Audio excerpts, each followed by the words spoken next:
Eh ben écoutez, j'ai fait à peu près le tour. Il reste plus que la voix de Thomas, de Franck, voilà, qu'on a gardé pour la fin. Alors, on a une piste lead ici. On a un lead 2 qui doit backer des trucs. On a des backs ici. Qu'est-ce qu'on a?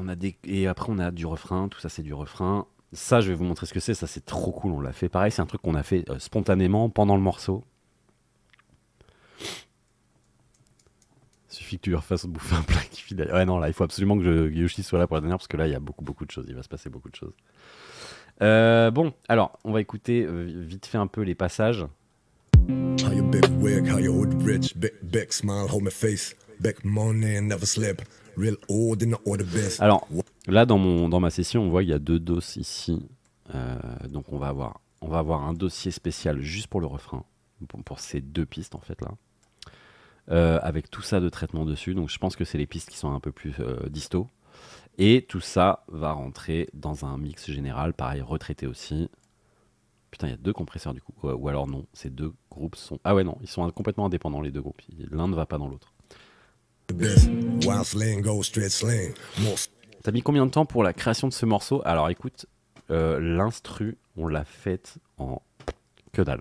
Je vais pas mentir, on a passé une journée sur l'instru. Mais bon, si tu décomposes, en fait, il n'y a pas grand-chose. On a 2 parties de piano ici, là. On a cette partie. Toujours le même accord. Et après, on va avoir dans les 2 passages ce pont ici, là, en fait. Voilà.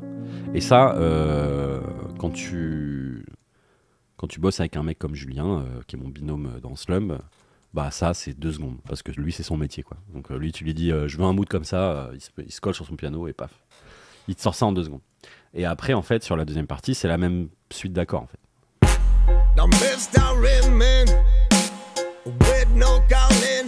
Tu vois, ça, c'est exactement la même chose que ça.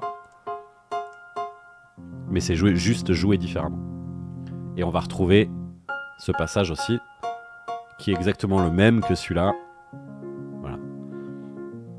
Et après, oui, j'ai oublié un truc, pardon, dans l'instru, il y a les grosses basses du refrain. Ça a pris un peu plus de temps que le reste.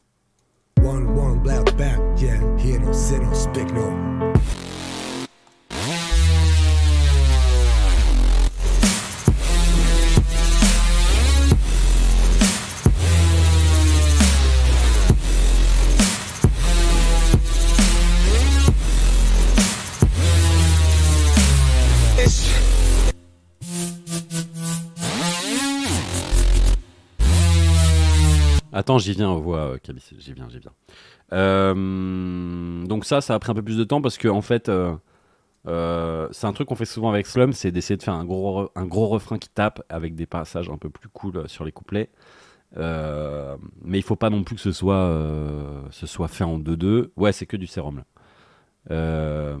Donc ça a pris un peu de temps pour se dire tiens, on a le truc qui va bien, quoi. Mais si tu regardes bien, il n'y a pas grand chose. Par contre, c'est intéressant en fait en deuxième partie, c'est qu'on a réussi en fait à faire suivre la suite à cette basse la suite d'accords en fait.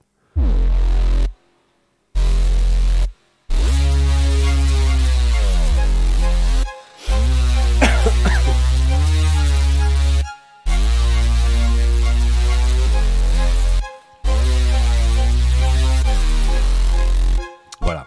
Donc on a gardé le bouh, mais on a réussi à le rendre un peu mélodique. Alors sur les voix, donc là les parties couplets, c'est juste ça.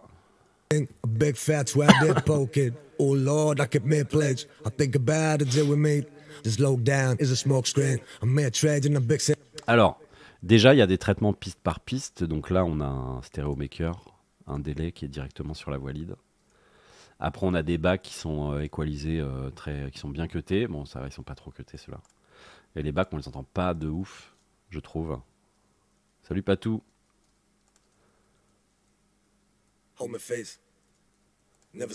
Voilà, les backs.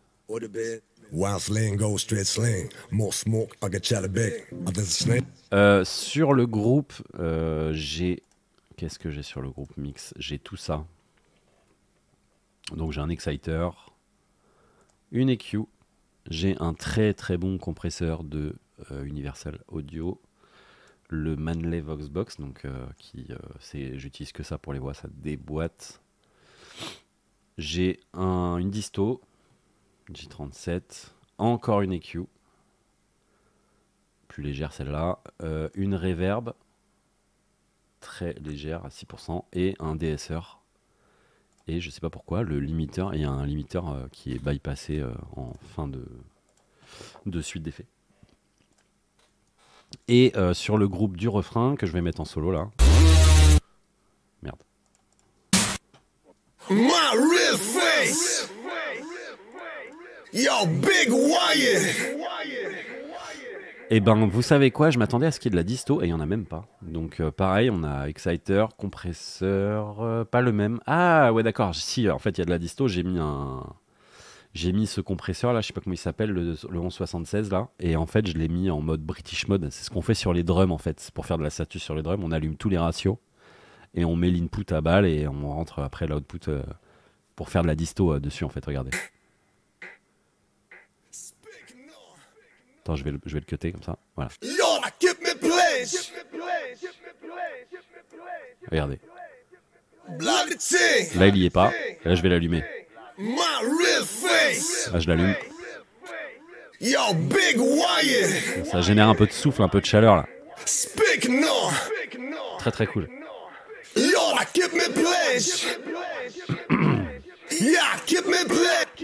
Tu passes combien de temps à explorer tous les VST? 0 secondes. Les VST que j'utilise, je les connais par cœur et je passe absolument 0 secondes. Genre celui-là, je le sais.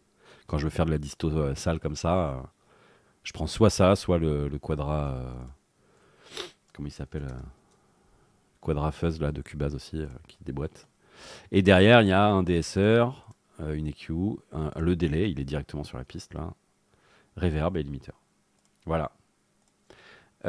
Et donc ça, c'est ce que je vous disais un peu en début de session, c'est que ça, en fait, on l'a fait quand il est arrivé en studio, quand il est arrivé chez moi, Franck, il n'avait pas du tout prévu de faire le morceau comme ça. Et c'est moi qui lui ai dit, vas-y, tu peux gueuler. Eh, merci Patou, merci pour les abos. Tu peux gueuler, et je l'ai fait gueuler de plus en plus fort comme ça, et ça a fini. Je trouve qu'on est presque, tu vois, j'ai presque envie de lui faire chanter sur des trucs de métal. Je suis sûr que ça cartonnerait, quoi.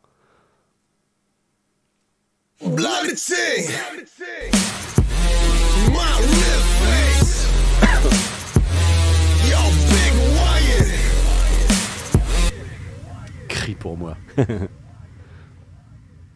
J'ai vu que j'avais un sub, alors je le rends. Bah merci, c'est très cool.